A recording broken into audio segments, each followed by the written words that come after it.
Bab 18, Feifa. Ini benar-benar berguna, pikir Mao Mao.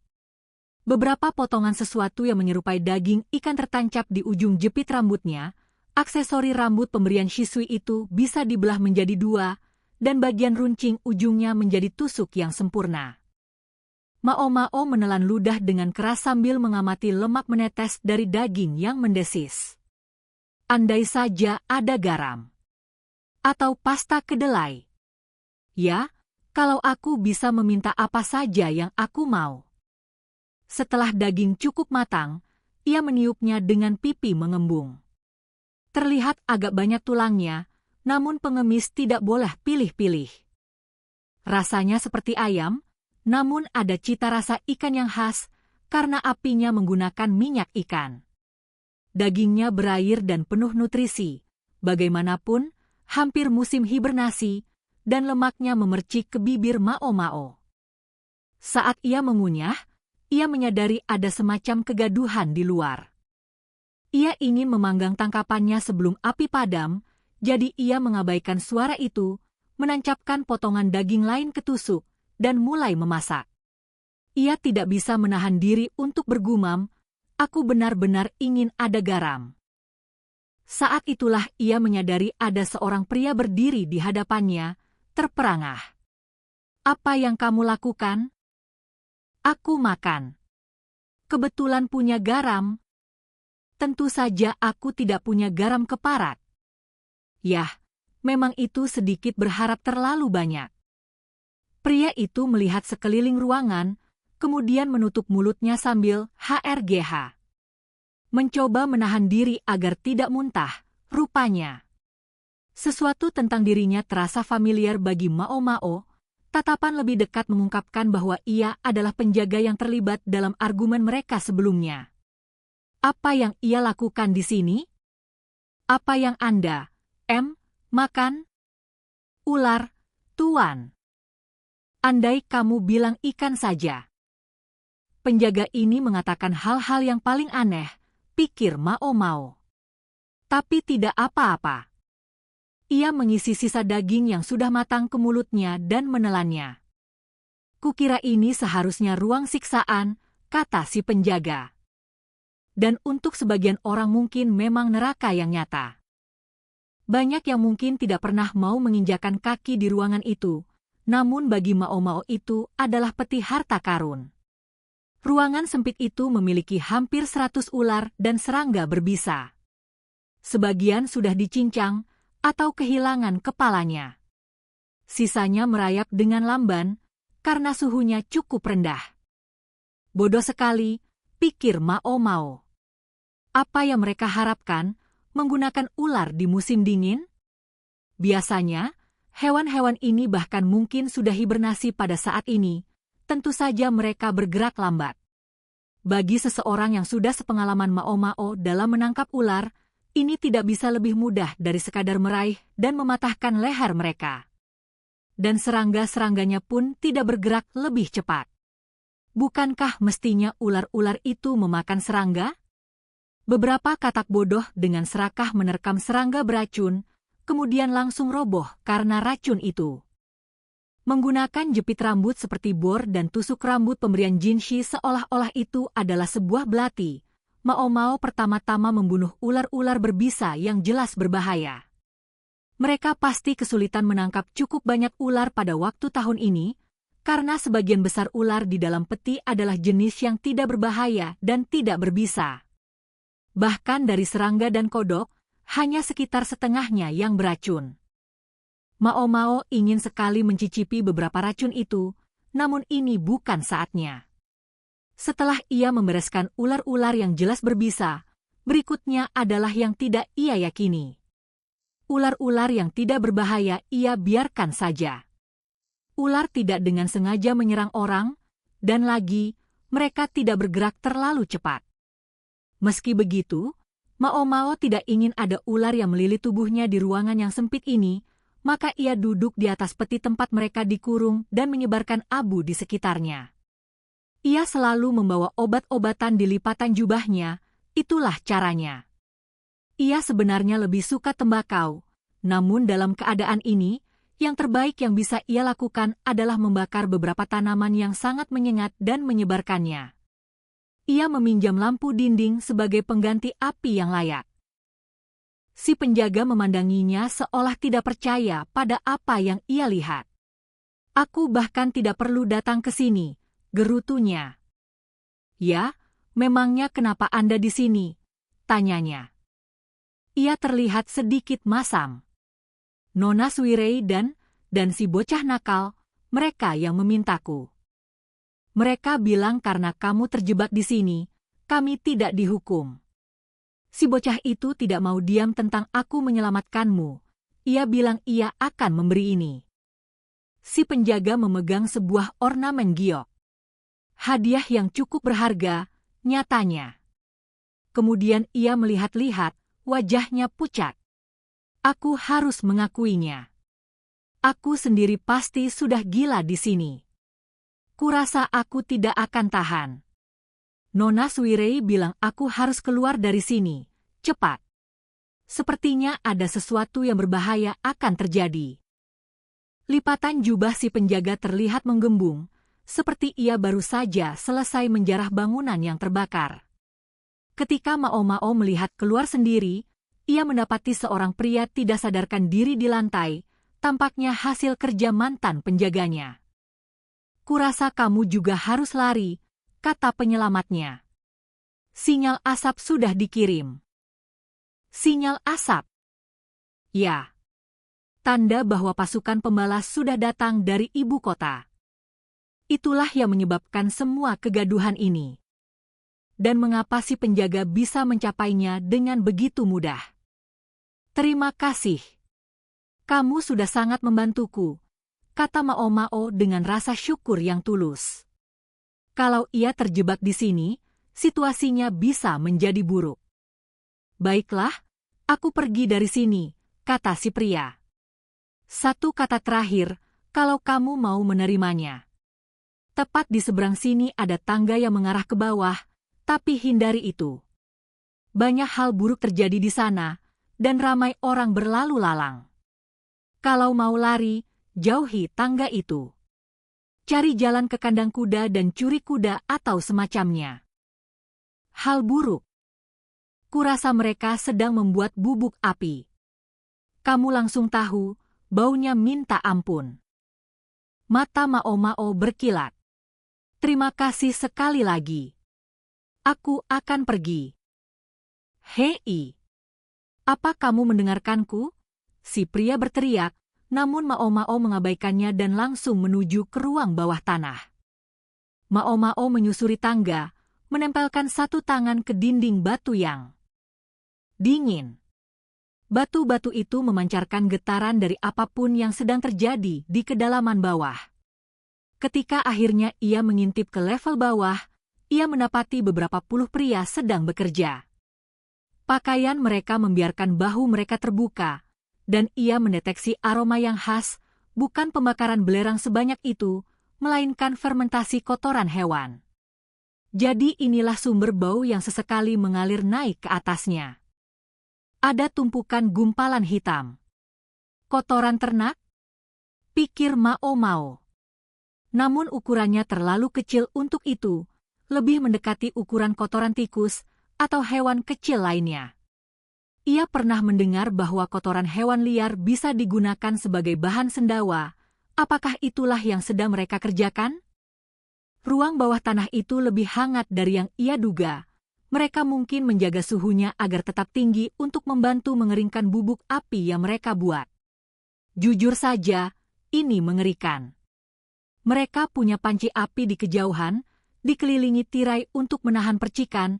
Namun bagaimana jika ada satu yang tetap tersulut? Apakah para pria di bawah sana menyadari betapa berbahayanya lingkungan ini? Bahkan jika tidak ada yang meledak, menghirup udara ini terlalu lama pada akhirnya akan bersifat toksik dengan sendirinya. Ini bukan tempat kerja yang baik.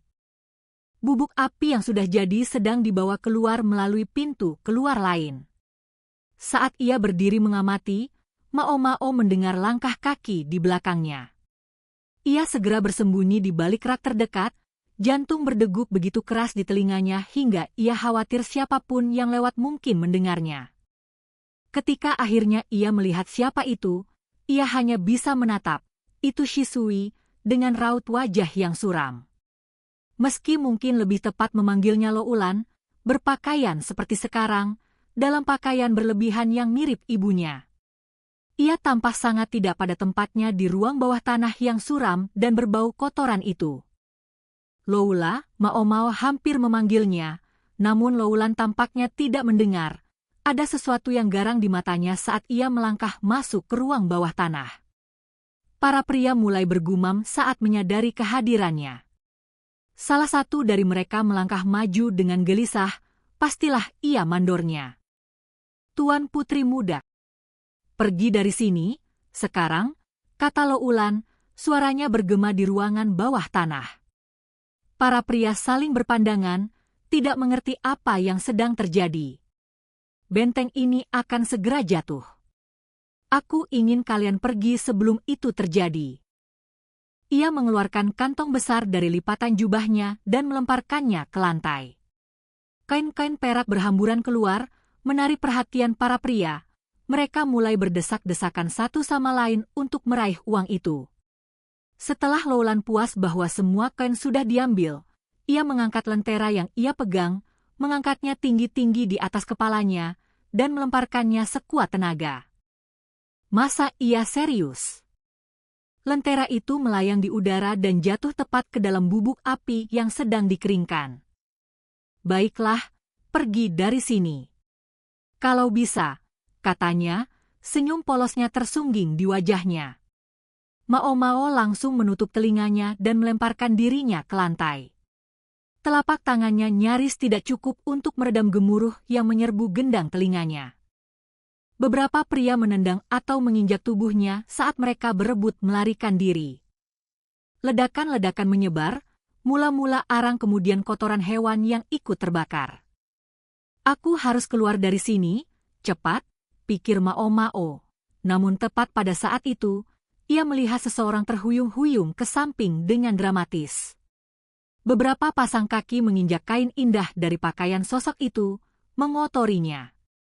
Mao Mao meraih tangan orang itu dan menariknya. Oh, kamu ngapain di sini, Mao Mao? Kukira kamu ada di salah satu sel. Loulan, rambutnya benar-benar berantakan, memandanginya dengan bingung. Tidak. Ia tidak terlihat seperti Loulan sekarang. Dalam momen ini, sikap polosnya membuatnya tampak seperti Shisui.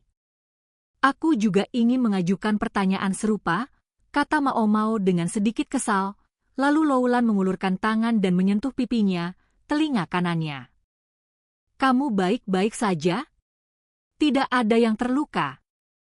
Penjagaku membantuku. Dan ularnya enak, terima kasih. Mao Mao memahami bahwa itu disengaja, cara Loulan menyarankan Taibon sebagai hukuman. Itu menjadi bagian dari rencananya dengan caranya sendiri yang kecil. Dan Mao Mao sudah lama tidak makan daging ular, ia menghargainya. Aku tidak yakin apa yang kamu maksud dengan itu. Meski memang aku memperkirakan hukuman itu akan cocok untukmu. Dia tidak tahu apa yang dimaksud Mao Mao. Ini dari gadis yang dengan senang hati makan serangga, pikir Mao Mao. Tapi tidak masalah, saat ini, mereka harus segera keluar dari sana. Kita harus keluar dari sini, cepat.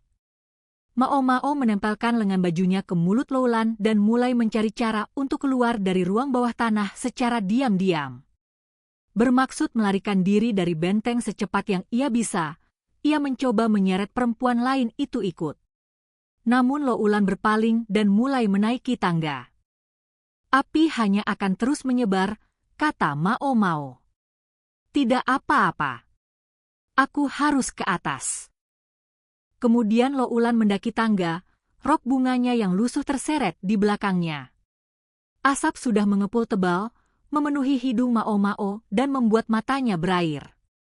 Kalau bukan api yang membunuh mereka, asap beracunlah yang akan melakukannya. Tunggu. Kamu ikut. Aku tidak percaya aku sebodoh ini, pikir Mao Mao, kemudian berkata, baiklah.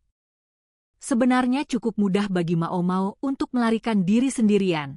Para pria dari sebelumnya sudah menuju pintu keluar benteng, saling mendorong agar menjadi yang pertama keluar. Kalau ibuku tahu, ini tidak akan berakhir baik. Aku mengenalnya. Ia ingin tahu bagaimana ini bisa terjadi, meski harus berlama-lama di sini. Kita beruntung kalau lolos hanya dengan sedikit cambukan. Loulan terlihat murung. Ia tidak terlihat seperti seseorang yang sedang berbicara tentang ibunya sendiri. Kelihatannya ia sangat menyayangimu saat kamu tumbuh besar. Setidaknya, Loulan. Loulan pernah berkata sebelumnya tentang dipukul kalau tidak bisa mengikat rambut atau memijat dengan benar. Tapi sulit membayangkan itu terjadi pada seseorang berstatus seperti dirinya. Ibuku. Ia bahkan tidak bisa mengingat wajah asliku. Hampir selama yang bisa ia ingat, Loulan selalu dilumuri perona merah dan bedak pemutih wajah. Apapun kebahagiaan atau kesedihan yang ia tunjukkan adalah untuk ibunya, seolah ia boneka. Seolah ia mengenakan topeng. Sebelum ia berusia 10 tahun, ia mengetahui keberadaan kakak perempuannya ketika salah seorang dayang meninggal setelah pemukulan yang sangat kejam oleh ibu Loulan, dan ayahnya mengambil anak perempuan itu. Ketika Loulan melihat ibunya menghadapi ayahnya, rambutnya berhamburan kemana-mana seperti iblis yang murka. Ia yakin ia sedang menyaksikan neraka itu sendiri. Ibu selalu kejam kepada kakak perempuanku, kata Loulan. Ia menyadari bahwa Shen Mei pasti sama brutalnya kepada ibu Sui Rei yang menyebabkan kematian perempuan itu. Dan kemudian ia mengetahui mengapa Shen Mei begitu membenci kakak perempuannya. Ia bertanya apakah ayah bermaksud mempermalukannya dengan ibu dan anak sekaligus. Ia mengatakan sang putri sama seperti ibunya, perempuan jalang yang entah akan berbuat apa. Sungguh aneh, melihat seseorang berpakaian begitu indah mengucapkan kata-kata sekotor itu. Mungkinkah Sui Rei itu? Mao Mao teringat apa yang dikatakan Shen Mei ketika ia menjilat darah Sui Rei. Apakah kamu tidak pernah mendengar rumor tentang itu di istana belakang? Ada seorang dayang istana, korban pertama mantan kaisar, anaknya diambil darinya. Perempuan itu adalah nenek dari kakak perempuanku. Perempuan itu meninggal sendirian dan kesepian di istana belakang. Pada tahun-tahun terakhirnya, satu-satunya kesenangannya konon adalah mengumpulkan cerita-cerita seram. Ingat ketika semua orang hampir sesak napas saat bercerita hantu? Mungkin itu ulah nenek tua itu. Setelah ibuku berbuat hal-hal mengerikan seperti itu padanya, bagaimana mungkin ia tidak membenci aku, putrinya? Loulan terkikik. Kita bahkan tidak bisa memastikan apakah hantu benar-benar ada, jawab Mao Mao. Tidak ada cara untuk mengetahuinya. Setidaknya, sejauh yang ia ketahui. Kenapa aku tidak kaget kamu berkata begitu? Kata Loulan, tersenyum. Aku sangat ingin menemui kakak perempuanku. Kadang-kadang aku menyelinap ke tempatnya dengan menyamar sebagai dayang. Ibu tidak pernah mengenaliku, dan malah menyuruhku bekerja.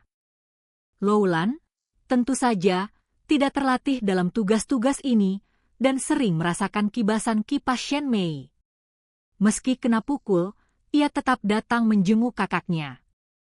Dan entah bagaimana, Shen Mei tidak pernah menyadari siapa yang sedang ia disiplinkan.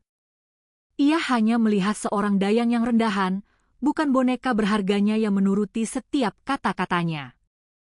Tahu tidak mengapa ibu dan ayahku menikah, kata Loulan. Mereka hanya ingin menciptakanku. Ayahku membawa darah desa tersembunyi, konon garis darah yang sama dengan Wang Mu. Mao Mao teringat topeng-topeng rubah. Loulan telah melukis polanya menyerupai tanuki yang cepat berubah. Mungkin baginya, dunia warna sama seperti yang dialami Wang Mu. Ibu selalu memberitahuku bahwa yang mereka inginkan adalah aku menjadi Wang Mu yang baru. Dengan itu, Loulan berhenti di depan sebuah kamar di lantai 3. Kalau Mao Mao berpisah darinya sekarang, ia tidak akan pernah tahu apa yang Loulan rencanakan, dan ia ingin tahu. Hei! Mao Mao berhenti sejenak, tidak yakin bagaimana harus melanjutkan. Apakah ia sedang berbicara kepada Loulan atau Shisui?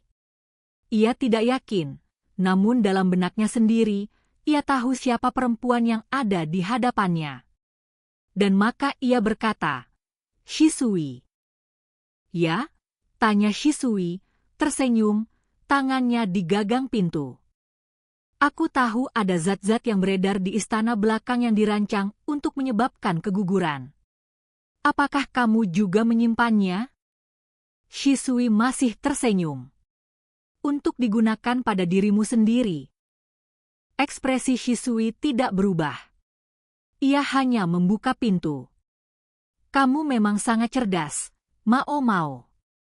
Aku tahu itu pilihan yang tepat untuk membawamu ke sini." Mao Mao teringat cerita seram yang pernah Shisui sampaikan tentang serangga dengan tangisan seperti lonceng. Mereka adalah jenis serangga yang pernah Shisui tangkap di istana belakang. Dan apoteker sebelumnya di sini telah menulis secara panjang lebar tentang mereka di buku-buku catatannya. Mereka bisa dipelihara dalam kandang, suaranya sangat indah. Namun menjelang musim gugur, serangga-serangga itu akan saling memakan. Si betina akan memakan si jantan. Itu adalah bagian dari siklus reproduksi mereka. Tampaknya itulah yang ingin Shisui sampaikan melalui ceritanya. Namun mengapa ia memilih untuk menceritakan kisah itu pada saat itu? Mao Mao pikir ia kini tahu. Ia sedang berbicara tentang dirinya sendiri. Jika ia hamil, ia akan memangsa ayah sang anak. Kandangnya adalah istana belakang, serangga jantan dan betinanya, kaisar dan para perempuannya. Bukan alegori yang sangat hormat, namun sangat tepat. Shisui takut akan hal itu. Di dekat tempat ia menangkap serangga, ada tanaman lentera dan bunga putih, bahan-bahan untuk obat pengugur kandungan. Mereka masuk ke dalam kamar. Ada ranjang besar dengan anak-anak yang sedang tidur di atasnya. Kyo juga ada di sana. Ia sendirian yang berada di lantai. Pasti jatuh menggelinding, pikir Mao Mao. Ia tidak tega membangunkan mereka, namun mereka harus mengeluarkan anak-anak itu dari sana. Ia mendekati ranjang dan berhenti. Apa ini? Ada yang tidak beres. Air liur mengalir dari mulut anak-anak itu, dan tangan mereka menggenggam sprei. Kulit mereka dingin. Mao Mao memegang pergelangan tangan salah satu dari mereka dan meraba nadinya. Ia tidak bernapas. Di meja di samping ranjang terdapat sebuah teko, dan cukup banyak cangkir untuk semua anak itu. Shisui, matanya penuh belas kasih, mendekat ke ranjang, mengulurkan tangan untuk menyentuh anak-anak itu. Mao Mao, dengan marah, mengangkat tangannya tinggi-tinggi, namun menahan dorongan untuk menurunkannya ke Shisui. "Kamu meracuni mereka." "Itu obat." Mao Mao meremas tangannya yang gemetar menjadi kepalan. "Kita sudah memperlihatkan tangan kita sekarang," kata Shisui. "Tidakkah kamu melihatnya? Seluruh klan kita akan dieksekusi. Termasuk bahkan anak-anak kecil ini. Mereka pun akan digiring ke tiang gantungan tanpa memahami apa yang telah dilakukan orang tua mereka. Aku mencampurnya dengan jus yang manis dan enak untuk mereka. Di kamar yang hangat dan nyaman, setelah kita semua menikmati melihat gulungan gambar bersama. Aku bertanya-tanya apakah ada di antara mereka yang merasa gelisah. Apakah mungkin ada yang ingin tidur bersama ibu mereka? Maaf ya, anak-anak kecil. Tapi ibu-ibu kalian adalah sahabat ibuku. Kyo datang terlambat. Pasti karena ia sedang mencoba membantumu, Mao Mao. Sekilas senyum muncul di sudut bibirnya. Menurutku ia mungkin tahu. Aku lihat ia menggigit bibirnya, namun ia tetap minum semua jusnya. Aku sungguh tidak ingin membawanya ke sini. Dan mengapa kamu membawa aku ke sini? Shisui tersenyum seolah berkata Mao Mao seharusnya sudah tahu. Aku berharap ada cara lain untuk membawamu ke sini, tapi tidak berhasil. Jadi begitulah. Mao Mao membiarkan tangannya jatuh. Terdengar gedebu keras dari luar, namun ia tidak bisa memalingkan pandangan dari wajah Shisui. Mereka bilang ibu dulunya tidak seperti itu, tapi aku tidak yakin. Begitulah adanya sejak aku lahir, setidaknya. Ia menyiksa kakak perempuanku setiap kali melihatnya, begitu juga para dayang muda. Ia mengajari kerabat perempuannya untuk minum dan berfoya-foya dengan pria. Ayah tidak pernah berkata apa-apa kepadanya, ia tidak pernah bisa melawannya. Ia hanya menunggu agar ia memaafkannya. Ibu Shisui, Shenmei ini, adalah orang yang gila. Itu jelas terlihat. Ia seperti serangga, memangsa suaminya ketika anak lahir. Sebenarnya, serangga lebih baik. Setidaknya mereka melakukannya agar anak-anak mereka bisa bertahan hidup. Shisui membenci gagasan menjadi seorang ibu, begitu kuatnya hingga ia akan meracik dan meminum obat pengugur kandungannya sendiri. Mao Mao bisa merasakan bahwa ia sedang mempelajari alasan terpenting untuk ini. Tidak semua ibu seperti Shenmei. Namun Shenmei adalah satu-satunya ibu yang Shisui punya. Aku mengambil kebebasan untuk mempelajari sedikit tentang latar belakangmu, Mao Mao. Sepertinya masa kecilmu tidak terlalu berbeda dari masa kecil kakak perempuanku. Maksudnya, mungkin bahwa ia dibesarkan oleh mantan dokter, atau bahwa ayah kandungnya adalah pejabat tinggi. Aku tidak punya ayah atau ibu. Hanya ayah angkatku, kata Mao Mao. Hihi. Kakak perempuanku juga mengatakan hal yang sama. Yah, kurasa itu masuk akal. Ia terus bersumpah bahwa ia bukan kakak perempuanku. Apa yang Shisui maksudkan? Kurasa ia benar. Tidak mungkin ia bisa menjadi kakak perempuanku. Ayah kita adalah seekor tanuki. Aku yakin ia punya rencana besar, mencoba mendapatkan garis darah kaisar. Bukan kakak perempuan Shisui? Apakah itu caranya berkata bahwa ia tidak punya kaitan dengan klan Shi? Sungguh pembohong. Shisui sebenarnya sangat mirip Suirei, terutama dengan tatapan tanpa ekspresi yang kini ia kenakan. Shisui mengidolakan kakak perempuannya, namun pada momen ini ia menyangkal bahwa hubungan itu ada. Andai anak-anak kecil ini serangga, mungkin mereka bisa tidur melewati musim dingin, kata Shisui, tangannya kembali menyentuh anak-anak itu sekali lagi. Ya, andai mereka serangga. Mao Mao mengerti. Ia kini tahu mengapa Shisui menginginkannya di sini. Mao Mao memandanginya tanpa berkata apa-apa. Ada sedikit genangan air mata di mata Shisui. Mao Mao hampir mengulurkan tangan, namun Shisui menggelengkan kepalanya. Ia bisa melarikan diri juga, pikir Mao Mao. Namun bahkan Mao Mao tidak tahu apa yang bisa Shisui lakukan setelah itu. Mao Mao tidak tahu apa-apa tentang politik. Ia tidak bisa lebih tidak peduli dengan topik itu. Ia hanya ingin mempelajari sebanyak mungkin tentang obat-obatan, meneliti dan mempelajarinya, dan menemukan berbagai ramuan baru. Itu satu-satunya yang ia inginkan dalam hidupnya. Seharusnya itu sudah cukup.